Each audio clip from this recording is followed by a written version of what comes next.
Hi everybody, welcome to another message in our series on Heartworks.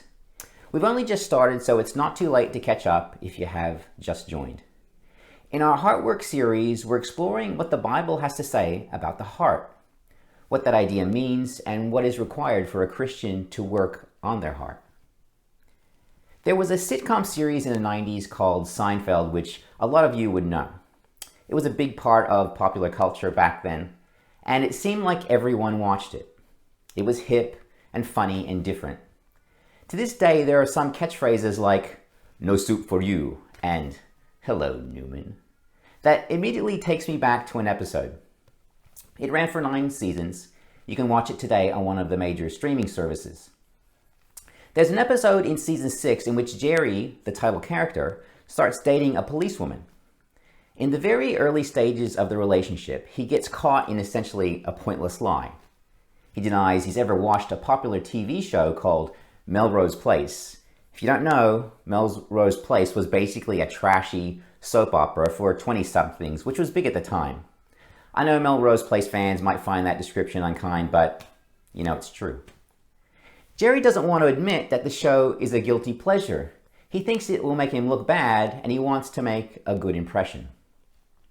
Jerry lies badly, and the policewoman immediately suspects him. He further denies it, and so she asks him to come back to the police station and take a lie detector test to prove it. Here we have the setup for a classic situation comedy. Jerry goes to see George, his best friend, to get some advice. People who have watched Seinfeld know that the character George is a chronic liar, and if anyone can beat a lie detector test, it's George. Jerry asks, "So George, how do I beat this lie detector?" And George says, "I'm sorry, Jerry, I can't help you." Jerry says, "Come on, you've got the gift. You're the only one that can help me." And George says, "Jerry, I can't."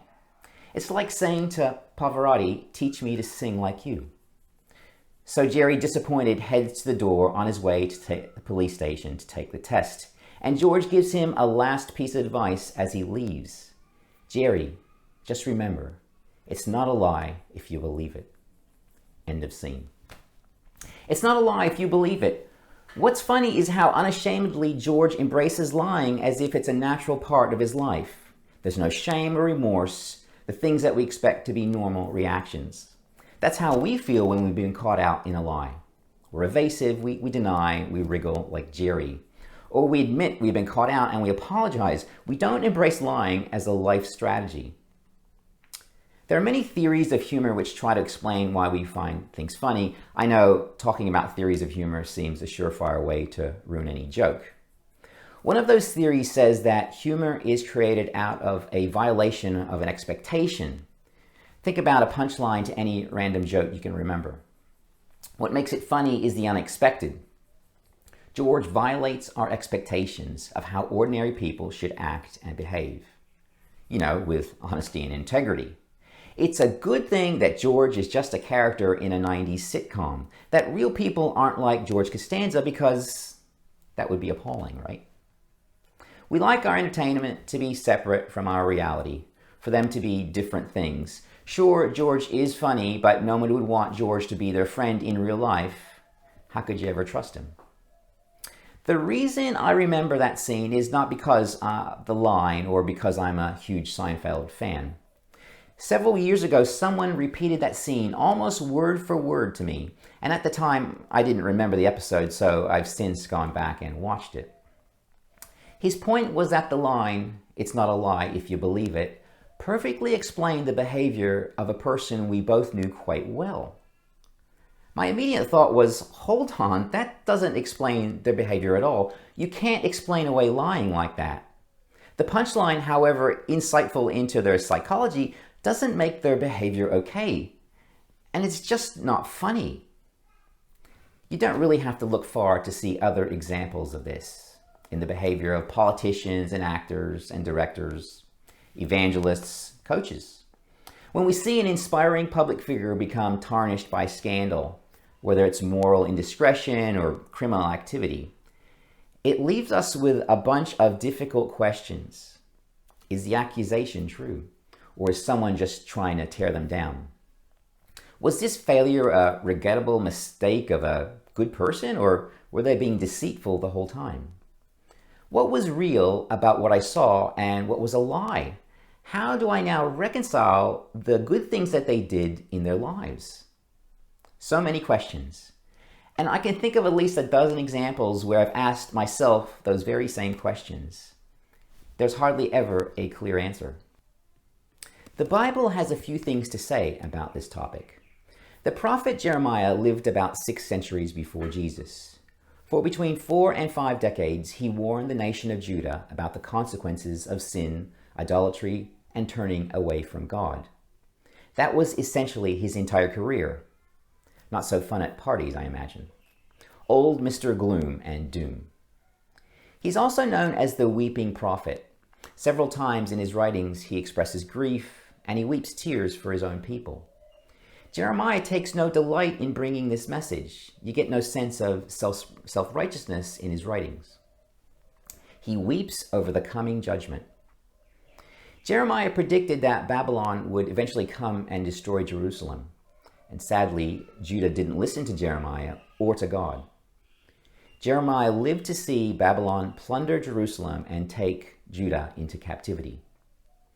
In Jeremiah chapter 17, verse 9, it says, "The heart is deceitful above all things and beyond cure. Who can understand it?" The Message translation puts it another way. The heart is hopelessly dark and deceitful, a puzzle that no one can figure out. Well, you can see why he wasn't very popular in his own time. I guess this insight can help us to make some kind of sense of the world. It can explain why people we look up to, why people we aspire to be like, can make awful mistakes, turn truth into a lie, betray their core beliefs, become undone not by circumstances, but all by themselves. Except this isn't really what the text is telling us. Applying this as a lesson about people that disappoint and deceive us is a great deal less than what God is actually saying. God is not talking about someone else's heart. He's not talking about a certain kind of person, that slippery individual you think of who gets away with all sorts of bad behavior. Not only gets away with it, but succeeds and maybe even flourishes. The kind of person you thought of immediately when I told that story about George. I mean, everyone has met or heard of a version of George Costanza. God, unfortunately, is not talking about George.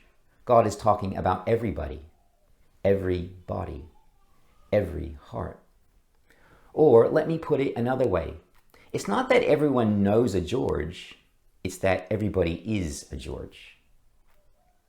When my kids were a bit younger, I remember an incident where they were fighting in another room. I know, how can I remember just one incident, because fighting happens so often with siblings.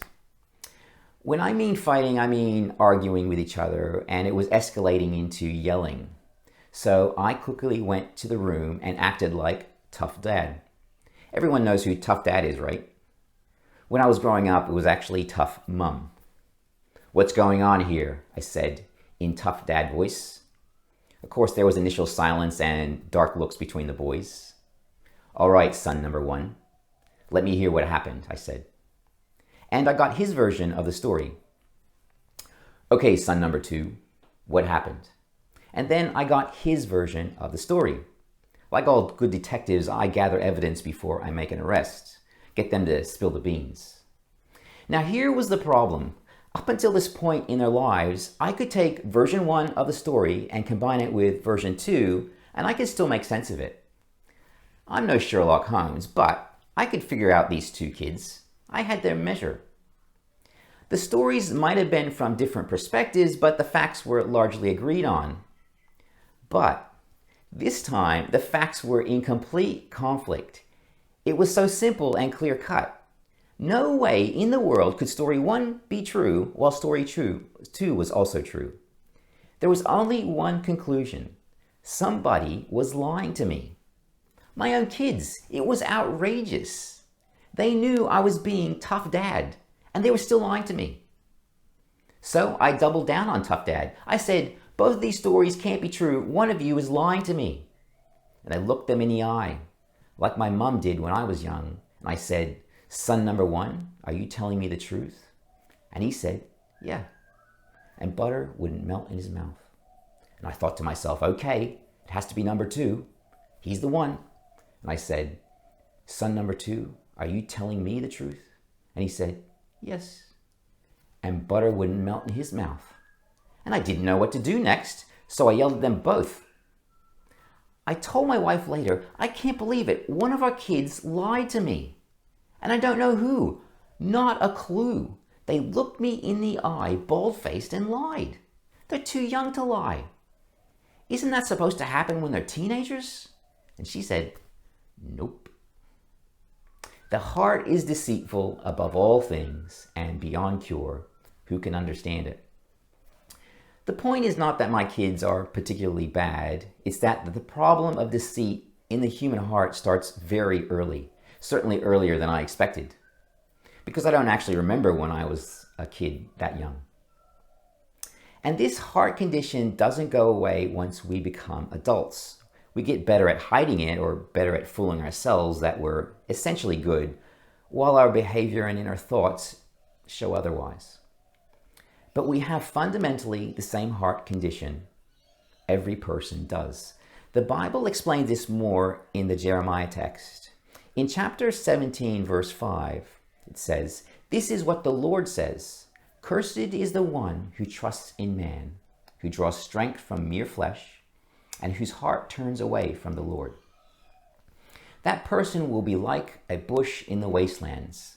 They will not see prosperity when it comes. They will dwell in the parched places of the desert, in a salt land where no one lives.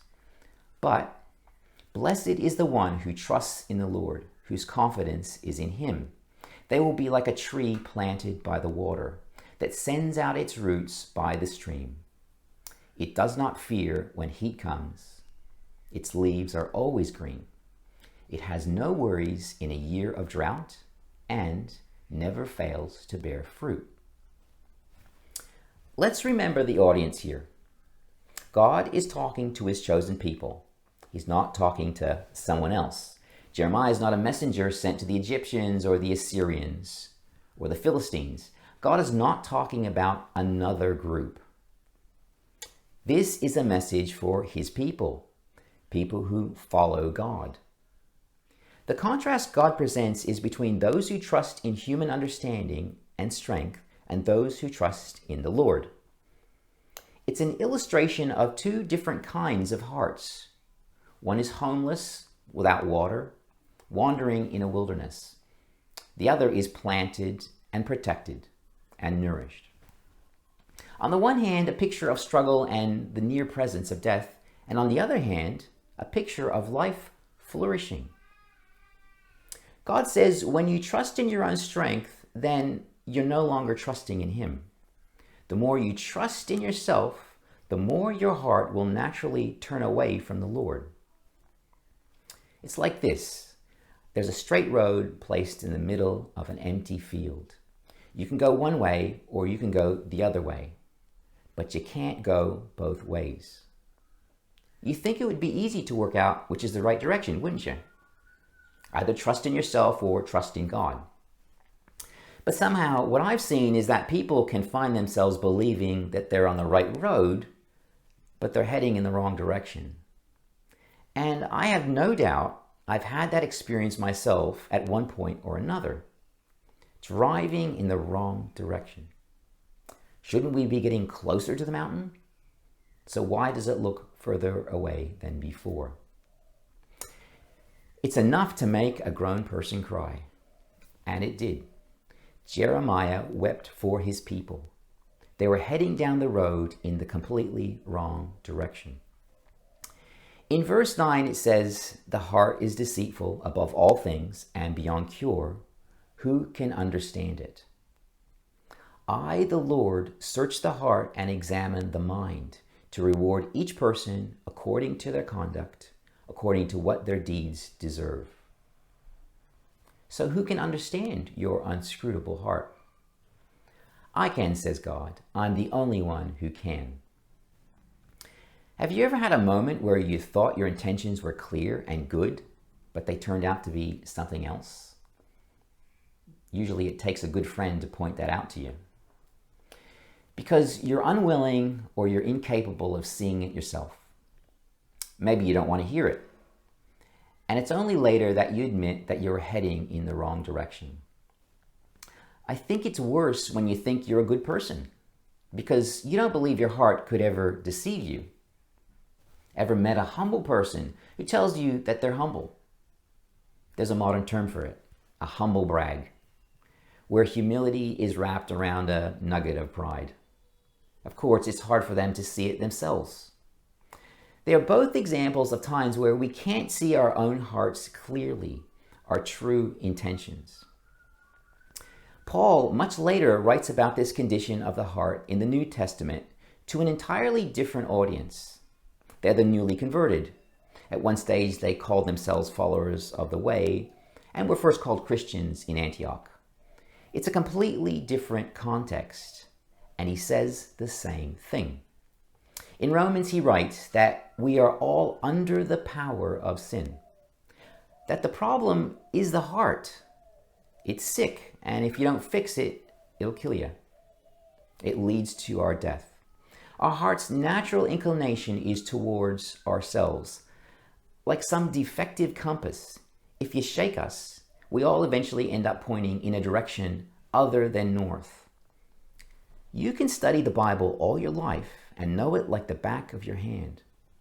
And what you have is a map of God's work in the world and in history. But unless your compass is good, that map is useless because you don't know which way to go. You can't orient yourself to the map. And there are people like that. They know the story of the gospel. They know the right Christian answers. They know the map, but they don't have a good compass. You've heard the expression, trust your heart? Nah, not according to the Bible. We can't in ourselves simply turn our hearts towards God, although we use that expression a lot and we understand what it means. It takes something more. We have to turn our heart over to God, hand it over to Him. Say to Him, show me the way that you want me to take, because I don't want to rely on my strength, on my own instincts. Show me how to incline my heart towards what you want, what you desire. That really means allowing His Spirit to live in us and to transform us. Transform our inmost thoughts and inclinations. His Spirit every day. When His Spirit lives in us, our heart can be changed. His Spirit can perform a work in our heart, a surgery, a healing, a change. And when we allow Him to do His work in our hearts, our heart works. It works as God intended. It is inclined in the direction of God, and our compass will always point to Him, in the direction that He wants us to go. In times of trouble and confusion, when you shake your compass, which direction does it point? Is it reliable? Does your heart work?